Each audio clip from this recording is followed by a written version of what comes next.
Үе үеийн хүслэн 17 дугаар бүлэг. Никодим. Никодим еврей үндэстний хувьд өндөр алтан тушаал болон эрх мэдлийг хашдаг хүн байлаа. Өндөр боловсралтай, Европсын гарамгаа авьяастай, үндэсний зөвлөл буюу Санхедрины хүндтэй гишүүн байлаа. Тэрээр бусдын адил Есүсийн сургаалыг сонсоод сэтгэл нь хөдөлжээ. Энэ хүн өндөр боловсралтай, гарамгаа авьяастай, Санхедрины хүндтэй гишүүн байлаа. Есүсийн сургаал бусад олон хүний адил түүний сэтгэлийг хөдлөгжээ. Никодим баян чинэлэг, нэр хүндтэй байсан боловч энгийн даруй Назар хүнд ерөөсийн байдлаар сэтгэл татагджээ.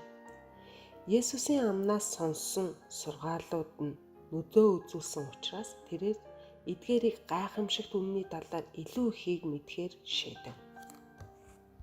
Христ сүмийг цэвэрлэж эрх мэдлээ үзүүлсэн учраас тахилч хийгээд удирдагч нарын эрс дургуутслыг хүргэсэн билээ. Үл таних нэгний сүр хүч тэднийг айлгажээ. Нэр нь тодорхойгүй Галил нутгийн ийм хүний энэ дайралтыг төвчих арга байсангүй. Тэд Есүсийн үйл ажиллагааг таслан зогсоох шийдвэр гаргав. Гэтэл бүгд энэ саналтай хүлээн зөвшөөрлсөнгүй. Бурхны сүнсээр удирдуулж байгаа нь илт мэдрэгдэж буй хүнийг эсэрхүүцгээс айн ширвэх улс байв. Дээр үед Израилийн удирдагчдын гим нүглийг буруутгасан иш үзүүлэгчийн амьд хүрч байсан нэг тэд санаж байв. Еврейчүүд Бурхны буруутгалыг үл ойшноосноосоо болоод харь үндэстнүүдийн боолчлолд орсон гэдгээ мэддэг байсан. Тийм учраас зарим нь Есүсийн эсрэг хуйлдаан зохиосноор тахилчид болон удирдагчид өвөг дээдсийнхээ замаар орж ард түмэн дээрээ аюул авчрахвэ хэмээн имэж байлаа. Никодим ч энэхүү болгоомжлогчдтой санал нэг байв. Есүсийг хэрхэх тухай Санхедрин дээр авч хэлэлцэхэд Никодим болгоомжтой хандаж ая ивийг нь олохыг зөвлөжээ.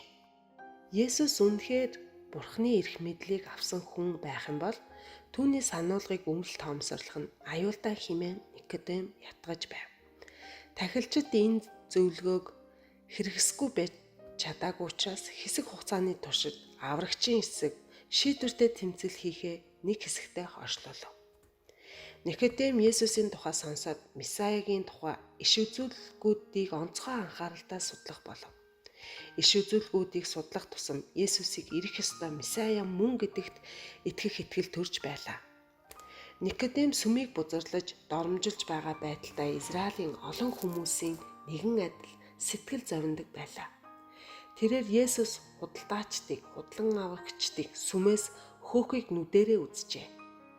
Аврагч ядуусыг зоригжуулж өвчтнийг ангааж ахуйд нь Никодим Назарын Есүсийг Бурхнаар илгээгдсэн нэгэн болохыг олж харжээ.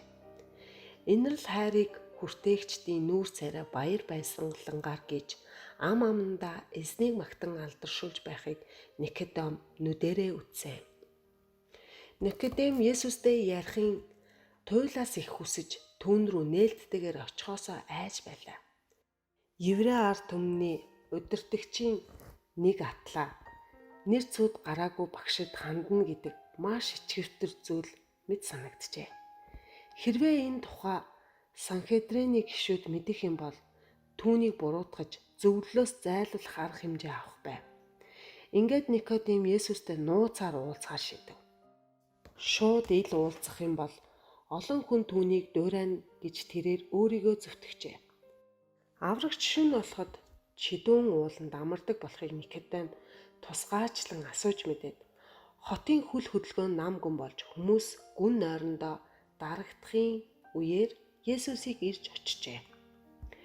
Никодим Есүс Христ дээр ирээд юр бусын тавгүй байдалд автагдж байгаагаа мэдэрч байсан ба үүнийгээ нуухын тулд хуурмаг болон ихэмсэг дүр үзүүлэн "Раби, би таныг Бурхнаас илгээсэн багш гэдгийг мэднэ. Учир нь Бурхантай хамт байхгүй бол хинч таны үйлддэг тэмдгүүдийг үйлдэж чадахгүй" гэв. Тэрээр Христийн багшлах онцгой авьяас чадвар, гайхамшиг бүтээх юр бусын хүчний тухай ярьснаар ярилцлага хийх боломжтой болно гэж үзжээ. Никодим Есүст итгэл төрүүлж түүнийг өөртөө итгүүлэх зорилготой байсан боловч үнэн дээр бол түүний үгс итгэлгүй байдлыг нь илэрхийлж билээ. Тэрээр Есүсийг Месая биш харин зөвхөн Бурхны илгээгдсэн багш гэж үзэж байв. Есүс түүний магтаалыг хүлээн зөвшөөрхийн оронд Никодим руу санаа бодлыг нь унших мэд игцлэн хараад суув. Хязгааргүй мэрэгэн ухаанаар бэлгсэн тэрээр Никодимыг үннийг хайж яваа хүн гэдгийг нь мэдэж байлаа. Тэгээд Есүс түүний ирсэн зорилгыг нь мэдэж байсан тул ярилцахаар ирсэн түүний зүрх сэтгэлд орших итгэл үнэмшилийг гүнзгийрүүлэхийн тулд чин сэтгэлээсээ ээлдэг зөвлөнөөр шууд үннээр би чамд хэлье. Хин дээрээс төрн тэр хүн Бурхны хаанчлалыг үзэж чадахгүй гэжээ. Никодим түүнтэй гүн гүнзгий ярилцлага хийн гэж бодож ирсэн боловч Есүс үнний үндсэн зарчмыг түүнд шууд танилцуулав. Есүс Никодимд чамд онлын мэдлэг биш харин сүнслэгээр шинээр төрөх шаардлага байна. Чамд сонирхсан зүйлээ мэдэж сэтгэл ханах биш харин зүрх сэтгэлээ шинчлэх хэрэг байна. Чамд дээрээс ирэх шинэ амьдралыг авснаар тэнгэрлэг зүйлсийг үнд сурах шаардлага байна. Чиний сэтгэл зүрхэнд өөрчлөлт гарч бүх зүйл чинь шинжлэгдэхгүй бол миний эрх мэдэл хийгээд миний үйлчлэлийн тухай ярих нь чамд сайн нөлөө үзүүлэхгүй гэж хэлсэн юм. Никодим гимшил болон баптизмын талаар Иохан Баптистны номлолыг сонсож байсан ба түүний ариун сүнсээр баптизм хүртээх нэгэн ирнэ гэж хэлж байсныг сансан билээ. Тэр юудэчүүдэд сүнслэг байдал үгүйлэгдэж тэд мухар сүсэг болоод дэлхийн ашиг сонирхолтой хит автсан болохыг мэдэж байлаа. Тэрээр Месая ирвэл байдал сайжирна гэдэгт итгэдэг байв. Гэхдээ баптизм хүртээгчийн зүрх сэтгэлийг уудалсан сургаал түнд өөрийнх нь гим нүглийг мэдрүүлсэнгүй. Никодим фарисеийн ёс журмыг хатуу сахидаг байсан бөгөөд сайн үйлсээрээ бахархдаг хүн байв. Бас инэрэнгуй сэтгэлтэй сүмийн үйлчлэлийг өгөөмөр өгөлгөөрөө дэмжин тэтгэж байсан учраас Бурхны тааллыг олсон гэж боддог байжээ. Гэтэл одоо байгаа нөхцөл байдлаараа Бурхны хаанчлыг үзэж чадхааргүй ариун бус байгаа тухай сонсоод ихэд гайхав. Есүсийн дээрээс төрөх ёстой гэсэн бэлэгдэл нь Никодемийн хувьд сонсож байгаагүй зүйл биш билээ. Израильчүүдийн итгэл бишрлийг хөлөөн зөвшөөрсөн харь үндэстнүүдийг шинээр төрсөн хүүхэд хэмээн зөвлөн хэлдэг байжээ. Тиймээс тэр Есүсийн хэлсэн үгсийг үгчлэн ойлгох учиргүй гэдгийг ухаарах ёстой. Гэвч Израиль хүний хувьд тэрээр өөрийгөө Бурхны хаанчлалд орох байр суурь аль хэдийн олсон учраас өөрчлөх ямар шаардлага байхгүй гэж бодож байжээ. Тийм учраас тэр аврагчийн үгэнд ихэд гайхсан хэрэг. Эзний хэлсэн үг өөрийнх нь тухай өгүүлж байсан тэрээр эмзэглэв. Түүний дотор фарисей хүний бардамнал, үннийг таньж мэдэх ирмэлзэл хоёр тэмцэлдэж байв. Христ түүний Израилийн удирдагчийн байр суурийг хүндэтгэхгүй энгийн хүнтэй харьцаж буй мэтээр хандаж байгаад нь тэрээр сэтгэл дундуур байлаа. Тэрээр биеэ барьж чадалгүй настаа болсон атлаа хүн хэрхэн төрөх вүлээ гэж Есүсээр тохуурхангүйгээр асуужээ. Үл нэцаагдах үнэнтэй тулгарсан олон хүмүүс шиг тэрээр жирийн хүн Бурхны сүнсний мэдүүлж буй үннийг ойлгодог гэсэн үгийг бодтойгоор харуулв. Түүнд сүнслэг зүйлийг хүлээн зөвшөөрөх чадвар байсангүй. Учир нь сүнслэг зүйлийг сүнслэгээр ойлгодог юм аа. Аврагч маргаан мэтгэлзээнийг маргаан мэтгэлзээнээр хариулсангүй. Тэрээ гараа эрхэм ёр бусын сүр хүчтэйгээр өргөн үннийг баттайгаар тунхаглан үннээр би чамд хэлье. Хин ус болон сүнснээс эсдүрн тэр хүн Бурхны хаанчлалд орж чадахгүй гэж хэлв. Христ усаас баптизм хүртээж Бурхны сүнсээр сэтгэл зүрхээ шинчлэх тухай ярьж байна гэдгийг Никодим мэдэж байлаа. Өмнө нь баптист хүртээгч Иохны иш үзүүлсэн тэр нэгний өмнө заларч байна гэдгээ тэр итгэв. Есүс цааш үргэлжлүүлэн махан биеэс төрсөн махан бие, сүнснээс төрсөн сүнс болоё гэж хэлв. Хүний сэтгэл төрөх чанараар муу мухайг давмгай байдаг. Хэн бузраас цэврийг бий болгож чадах вүлээ? Хэн ч үгүй. Хүн хизээч гин нүглийг эмчилгээг бүтээж чадахгүй. Махан биеийн бодол санаа бол Бурхны эсрэг дайсагнал юм. Учир нь энэ нь Бурхны хуульд захирагддаггүй бөгөөд тэгж чадахчгүй. Зүрхнээс хорон муу бодол, аллага, завхрал, садарсан муу, хулгай, худал гэрчлэх, гүтгэлэг зэрэг гардаг. Зүрх сэтгэлийн ундраг цэвэршиж байж түүнээс гарч буй урсгал ус нь цэвэр ариун байх болно. Хуулийг сахин биелүүлснээр Деважин руу өргөгдөхийг хичээж байгаа хүмүүс бүтшгүй зүйлийг хийж байгаа хэрэгэ. Бурханлаг төрх шашны хууль, ёс заншлыг өнгөцгөөр сахиж байгаа хүн авралыг олж авч чадахгүй.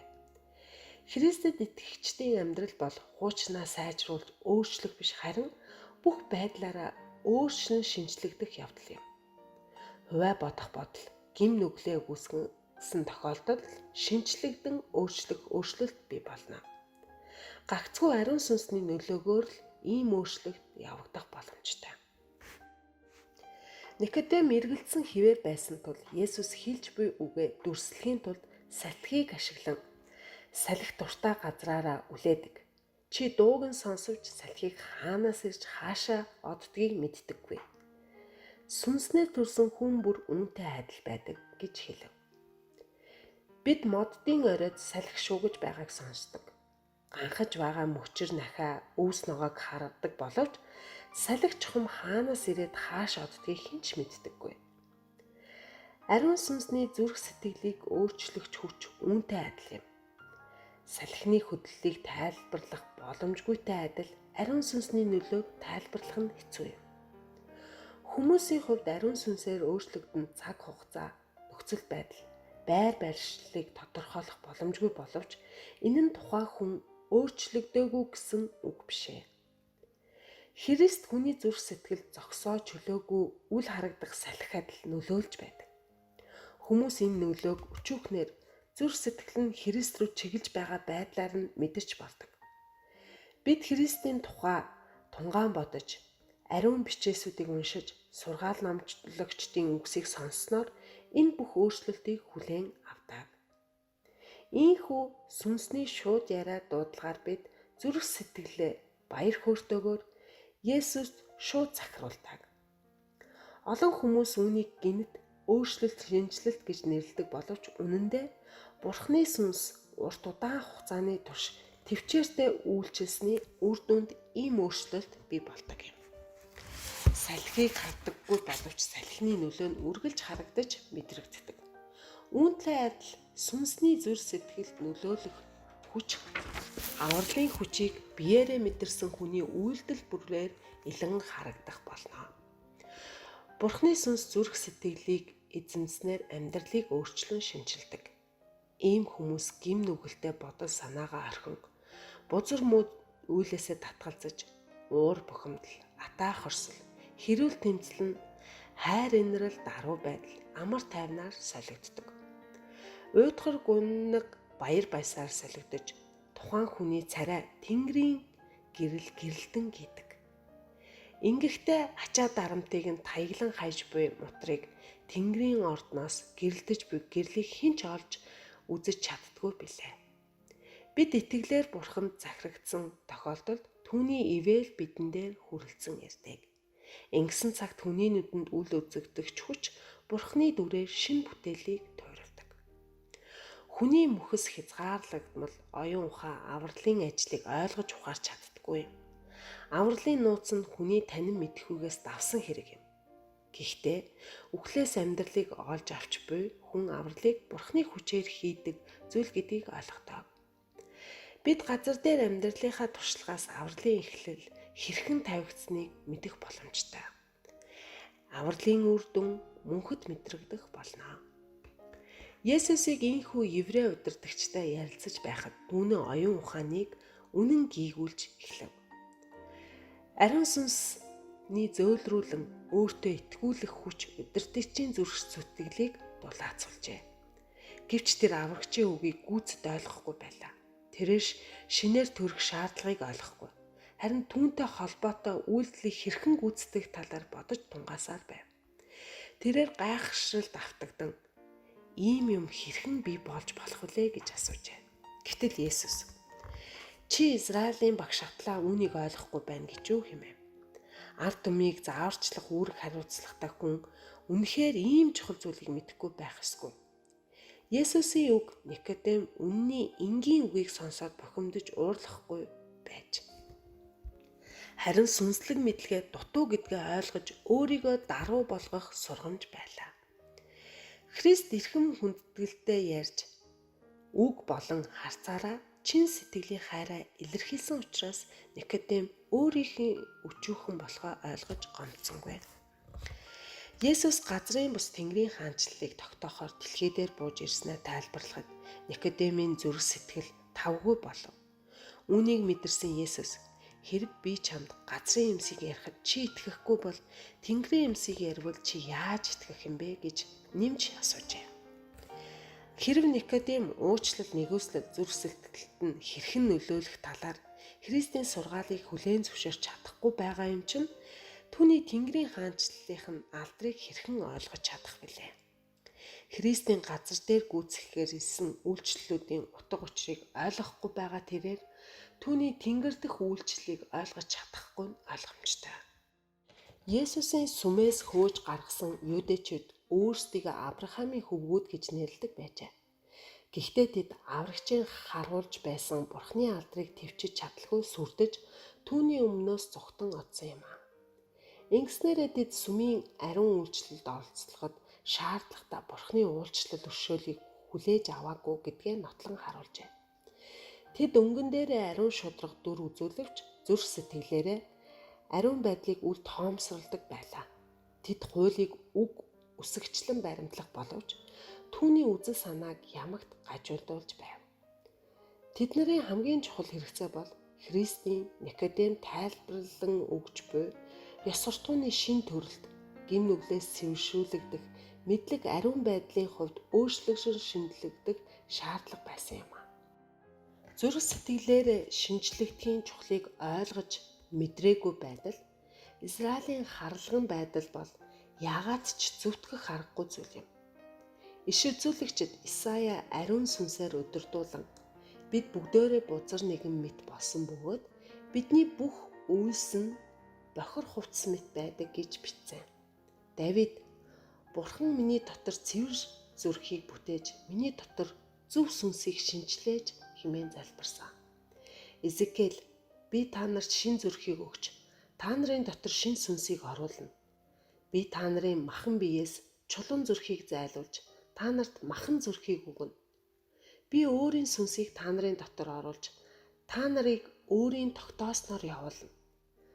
Та нар миний зарилгийг сахихыг анхаарах болно гэсэн амлалтаа өгсөн билээ. Никодем эдгээр ишлэлүүдийг тодорхой болоогүй ой ухаанаар уншиж байсан билээ. Гэтэл одоо л гинэт эдгээр үгсийн утга учирыг ойлгож эхлэв. Тэрээр хуулийг үг үсгчлэн дагаж хичнээн хатуу чанд сахих хичээх нь Тэнгэрийн хаанчлалд оруулдаггүй юм гэдгийг ойлгов.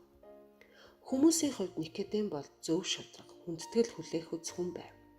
Гэвч Никодем Христийн өмнө зүрх сэтгэлээрээ болон амьдралаараа цэвэр ариун бус байв.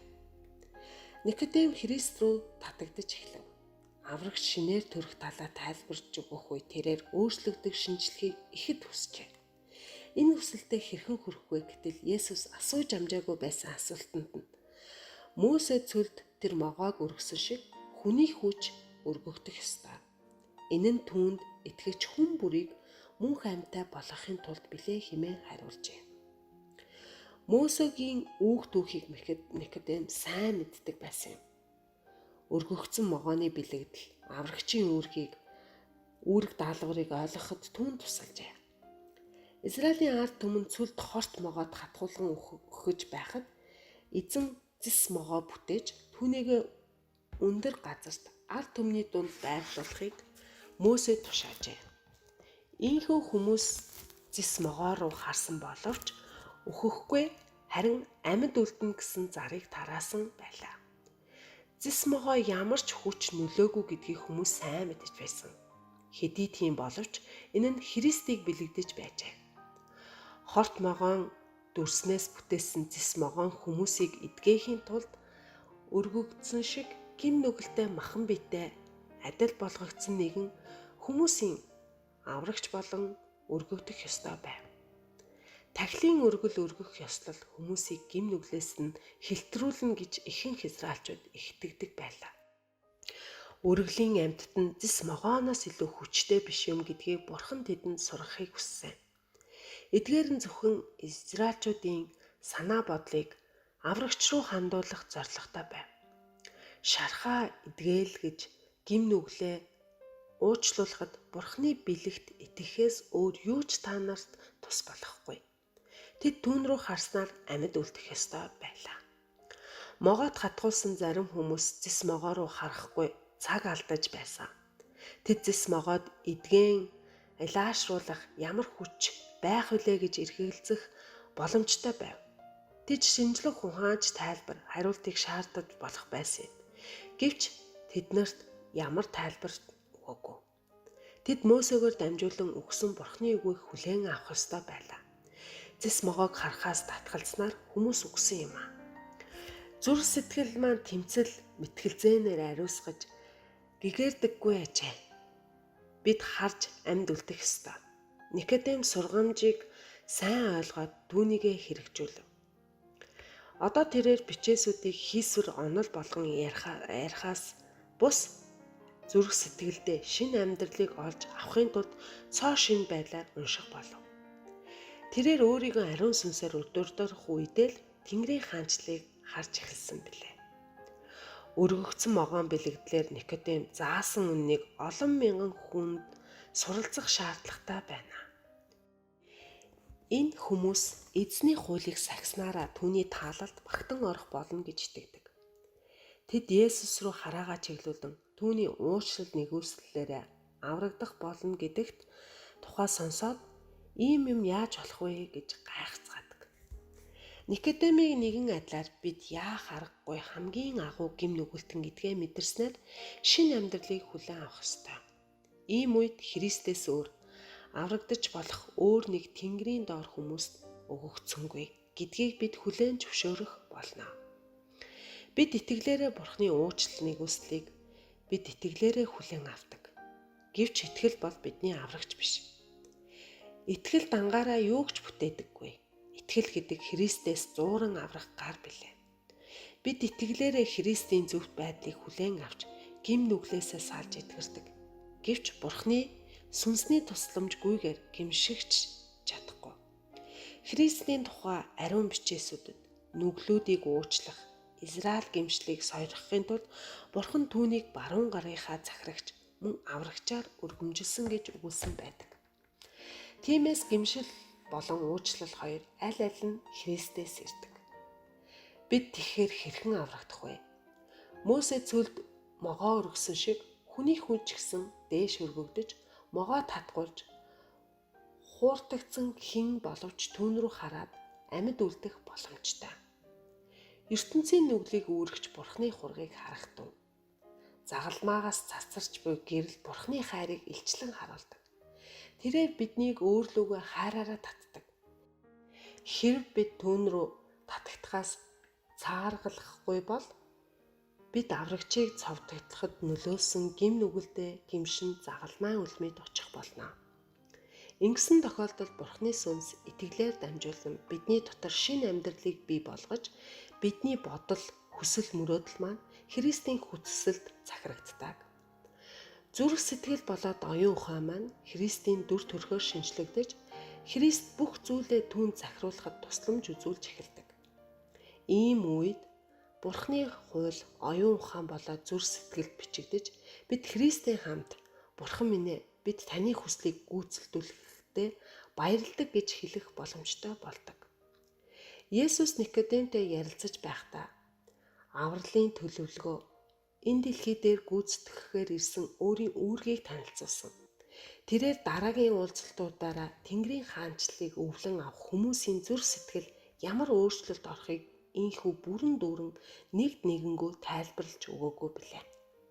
Есүс үйлчлэлээ эхлээд удаагүй байхдаа хамгийн нээлттэй арт түмэн зааварчилгаа өрх үүрэг хариуцлагатай Санхедриний гишүүнд үннийг нээж өгсөн.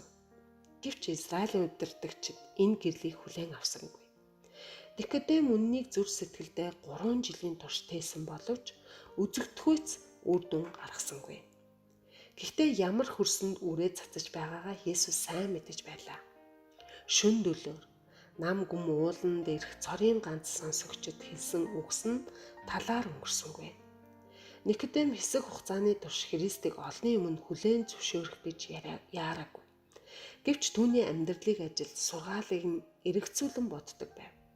Тэрээр аврагчийг устгах гэсэн тахилчдын хуйлдаанаас Санхедриний зөвлөлдөр нэг бус удаа заасан. Тэгээс үлд нь Есүсийг захалмаа цовдлох үед Никодем чидүүн уулан дээрх аврагчийн сургаалыг сансан юм а. Мөсө цөлд тэр могоог өргөсөн шиг хүний хүч бас өргөгдөх ёстой. Энэ нь түүнд итгэгч хүн бүрийг мөнх амьтаа байлгахын тулд билээ. Нууцхан ярилцлагаас сацарсан гэрэл Голготын загалмааг гэрэлтүүлж Никодем Есүсийг дэлхийн аврагч болохыг хүлээн зөвшөөрсөн билээ. Эзнийг дээш тэнгэрт өөд өргөгдсөний дараа Христийн дагалдагчид авчлагад автагдан таран оцсон байхад Никодем зоригтойгоор ил гарч эхэлсэн юм а. Христийг үхэлдээ эсэргүүцэн юудэчүүдийн устгахаар зорьсон байсан шинэхэн бүрлдэж буй сүмийг Никодем хөрөнгө мөнгөөрөө дэмжин тэтгэж байв. Аюул бэрхшээл нүүрлэх үед хад чулуу мэт болгоомжтой улс суурьтай ханддаг Никодем дагалдагч нарын итгэлийг дэмжиж сайн мэдээ түгээх үйл ажиллагааг хөрөнгө мөнгөөрөө дэмжиж байв. Үүнийхөө төлөөр тэрээр урдын хүндэтгэл үзүүлж байсан сайн нөхцөлтэй үзэн ядагдах болов.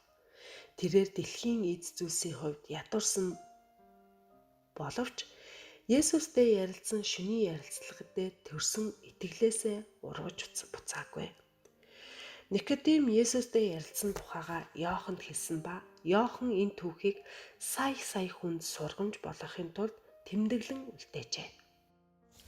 Юудан удирдагч Галилийн даруй төлөв багшаас амьдралыг олж авах замын талаар асуухаар ирэхдээ олж мэдсэн үнэн өнөө үед ч гэсэн чухал хിവэр байсаар байна.